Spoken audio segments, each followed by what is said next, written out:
Siema, tu Wahacz. Na rynek w Polsce wchodzi nowa generacja Citroena C3 Aircross. Miałem okazję spędzić z tym autem trochę czasu na premierowych jazdach. Zapraszam do obejrzenia moich krótkich pierwszych wrażeń. To, co mocno wyróżnia nowego Aircrossa względem poprzednika, to jego wymiary, ponieważ z 415 cm został on wydłużony do 439 cm, zatem naprawdę solidnie jak na kontynuację tego samego modelu. Szerokość z kolei wzrosła ze 176 do 179 cm. Pod kątem wizualnym auto to bliźniak mniejszego Citroena C3, jedynie siłą rzeczy inne są trochę proporcje i wydłużony Aircross wygląda moim zdaniem trochę lepiej i po prostu ładnie i jest też odpowiednio specyficzny jak na Citroena, przy czym w tej generacji gamy C3 wybór głównie będzie opierał się o to, ile nadwozia ktoś potrzebuje. W prezentowanym modelu, co ciekawe, będzie można zamówić trzeci rząd siedzeń do wersji spalinowej, co przy jakiejś nieogromnej jednak długości samochodu brzmi dosyć karkołomnie. Dodatkowych foteli nie było niestety w dostępnych do jazdy egzemplarzach, aby ocenić, jak to rozwiązanie wypada w praktyce. W wariancie 5-miejscowym i spalinowym w bagażniku do dyspozycji dostaje się 460 litrów regularnej, jeśli chodzi o kształty przestrzeni, czyli o 150 litrów więcej niż w zwykłym C3. Z kolei z tyłu, gdy miałem przedni fotel ustawiony pod siebie, to zapas miejsca na nogi był solidny, nad głową też miałem lekki margines, więc powiększenie nadwozia czuje się we wnętrzu. Poza tym kabina prezentuje się tak jak w zwykłym modelu pod kątem stylistyki czy zastosowanych rozwiązań technologicznych. Możliwość bardziej szczegółowego przedstawienia tego aspektu miałem w pełnym teście Citroena C3, który linkuję w opisie filmu. Tutaj z racji na ograniczenie czasowe powiem o tym krócej. Multimedia oparte są w C3 Aircross o mniej zaawansowane oprogramowanie grupy Stellantis. W bazowej wersji U dostaje się miejsce na zamocowanie smartfona, a w droższych ekran 10,25 cala o dobrej jakości.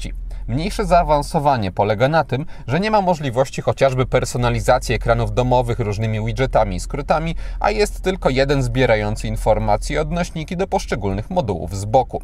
Pod kątem wygody wypada to ok, po prostu jest to prostszy system, za to z bezprzewodową integracją ze smartfonami i wydaje mi się, że właśnie do podłączenia np. Android Auto został on głównie pomyślany, a do menu Citroenowego zaglądania tylko czasami. Pod ekranem, co istotne, mamy fizyczny panel klimatyzacji, więc tutaj również do ergonomii trudno jest mi się przyczepić. Pozycja za kierownicą w Aircrossie jest specyficzna, bo dostajemy tutaj małą kierownicę i zegary widoczne nad nią.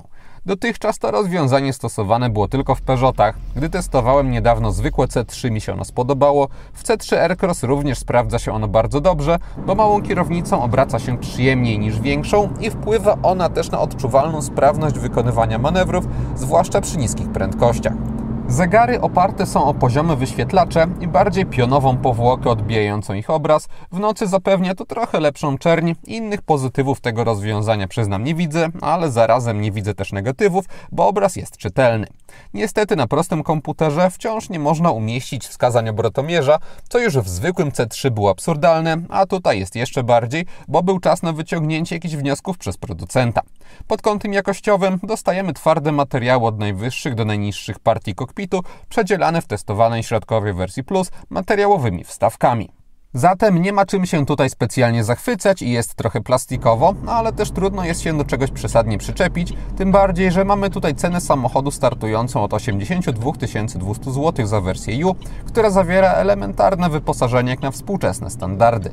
Da się jeździć, bo na pokładzie są chociażby czujniki parkowania z tyłu, manualna klimatyzacja, tempomat czy światło LED, ale warto jest moim zdaniem dopłacić do odmiany Plus, gdzie za 10 500 zł ekstra dochodzą z bardziej zwracających uwagę rzeczy: aluminiowe felgi, automatyczna klimatyzacja, czujnik deszczu, kamera cofania, obszyta ekoskórą kierownica, ekran na środku, lepsze fotele. No generalnie wybór podstawy jest moim zdaniem tutaj bez sensu. Najbogatsze Max nie dodaje aż tyle istotnych dodatków, bo płaci się tam co prawda za praktyczne rzeczy jak czujniki parkowania z przodu czy indukcyjną ładowarkę albo wbudowaną nawigację, ale też za tylne światła z efektem 3D, dwukolorowy dach, zatem również za bajery. Co istotne, odmiana Max występuje wyłącznie z układem hybrydowym, gdzie mamy benzynę 1.2 turbo 136 koni mechanicznych, wspomaganą silnikiem elektrycznym i całość generuje wtedy 145 koni i tego układu napędowego w zwykłym C3 nie ma. Elektryfikacja i lepsze wyposażenie oznaczają, że dostajemy zupełnie inny poziom finansowy, niemal 120 000 złotych. Tam, gdzie kończy się cena spalinówek, zaczyna się cena elektryków. Wyposażenie jest takie same, wariantem na prąd nie jeździłem, więc tutaj nie mam więcej do dodania. Za to pokonałem kilkadziesiąt kilometrów z bazowym układem napędowym, który był w prezentowanym aucie. Mamy tutaj niezelektryfikowany w żaden sposób trzycylindrowy silnik benzynowy 1.2 turbo o mocy 100 koni mechanicznych. Znowu po szczegółowe wrażenie odsyłam do testu zwykłego C3, które miałem z tą jednostką napędową. Jej charakterystyka w Aircrossie jest identyczna, to znaczy nie jest to zbyt dynamiczny silnik z czasem katalogowym sprintu do 100 km na godzinę wynoszącym 12,5 sekundy, ale do takiej zwykłej jazdy, jaką widzicie na nagraniach, nadaje się ok. Mamy neutralną pracę skrzyni, czuje się trochę warkot charakterystyczny dla 3 cylindrów, a spalanie z trasy testowej biegnącej poza miejskimi drogami wynosiło około 5,5-6 litrów. 100-konna benzyna występuje w wersjach U i Plus i jeśli ktoś chce wydać na takiego crossovera mniej, jest w plusie moim zdaniem optymalnym rozwiązaniem.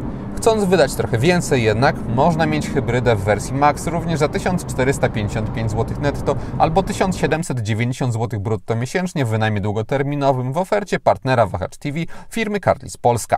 Rata ta możliwa jest przy 3-letnim okresie wynajmu, zerowej wpłacie własnej i rocznym limicie kilometrów 20 000.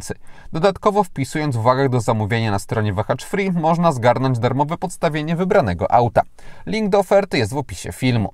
Ogólnie nowy Citroen C3 zrobił na mnie pozytywne wrażenie, takie jak zwykłe C3, tylko w większym wydaniu. Jest ładny, prosty w obsłudze, też neutralnie jeździ, z cechą, którą można w nim wyróżnić, to znaczy większą miękkością zawieszenia czy foteli, więc jeśli ktoś lubi w ten sposób wyrażany komfort, to Aircross będzie miał dodatkowy plus.